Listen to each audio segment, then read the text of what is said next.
Hello everyone! What's the first thing that comes to your mind when you hear the word Agile?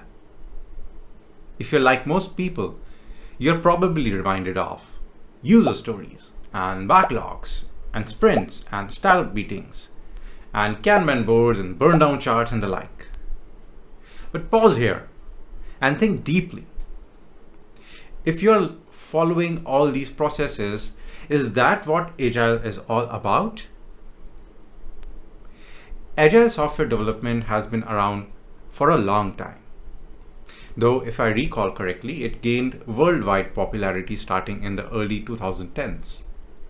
Back then, nobody knew the right way to apply Agile for rapid software development because of the newness of the framework.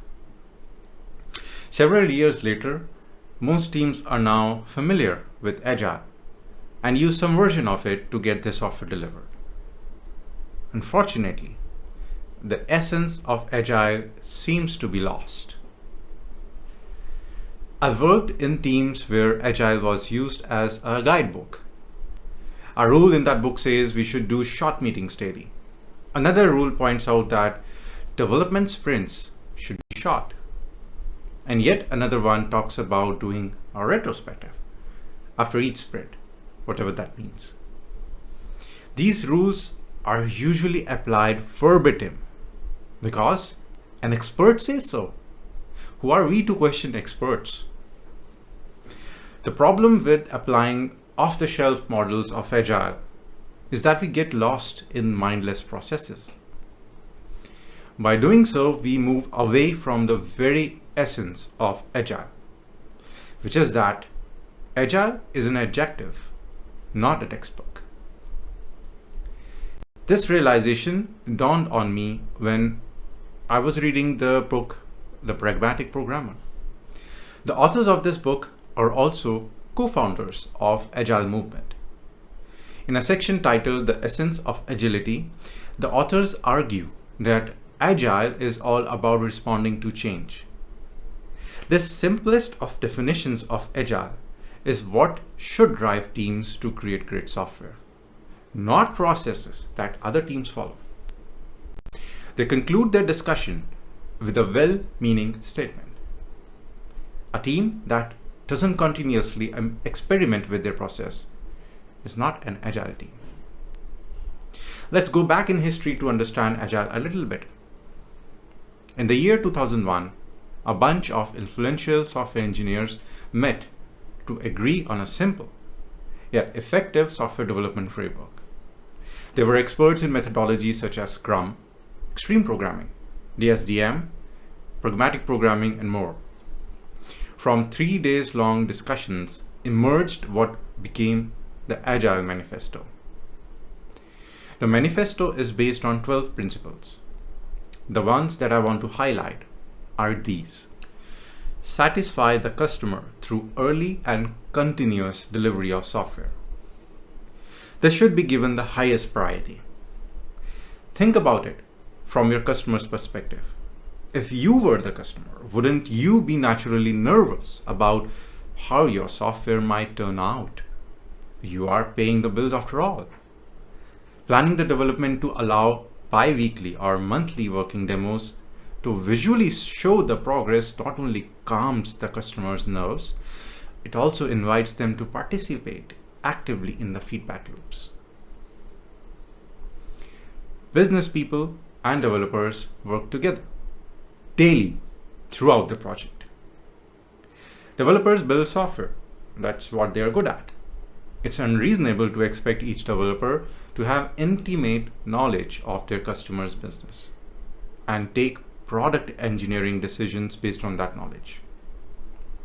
That's why we usually have separate teams of business folks who exclusively deal with such things. But neither team can operate in silos. Developers and business folks must talk often to ensure there are no gaps in understanding of business needs. Welcome changing requirements, even late in development. Shifting requirements is one of the common complaints of software developers. It's one of the leading causes of frustrations on the team. And we often find ways to brainwash the customer into believing our own version of requirements. It's true that sometimes a customer needs a little prodding to guide them into making the requirement go from crude to one that's more well-defined.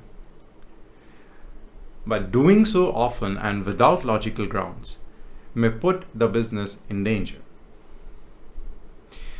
In 2019, a popular car rental firm, Hertz, sued Accenture for $32 million for delivering low-quality software that did not meet their requirements. While Hertz, the customer, was partly responsible for the failed project, the case is an important lesson in dealing with customer requirements. That, of course, doesn't mean going out of the way from a signed-off statement of work. It just means being accommodating enough for new change requests.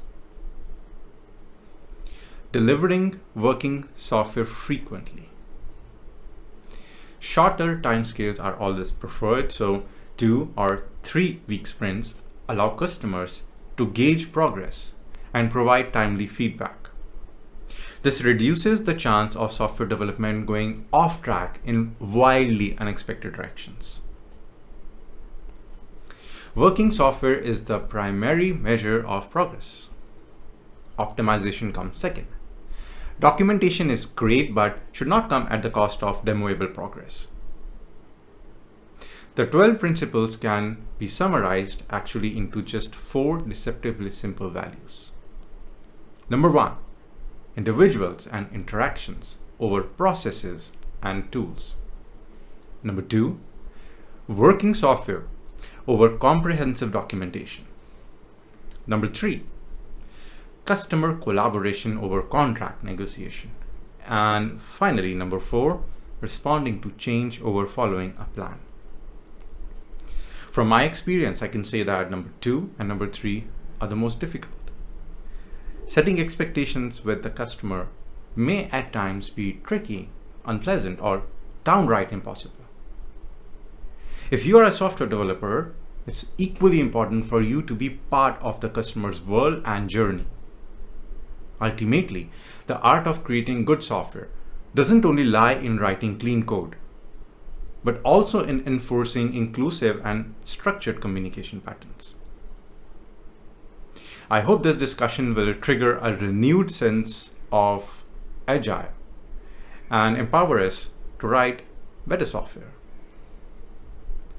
Happy Agiling, adios, and see you later.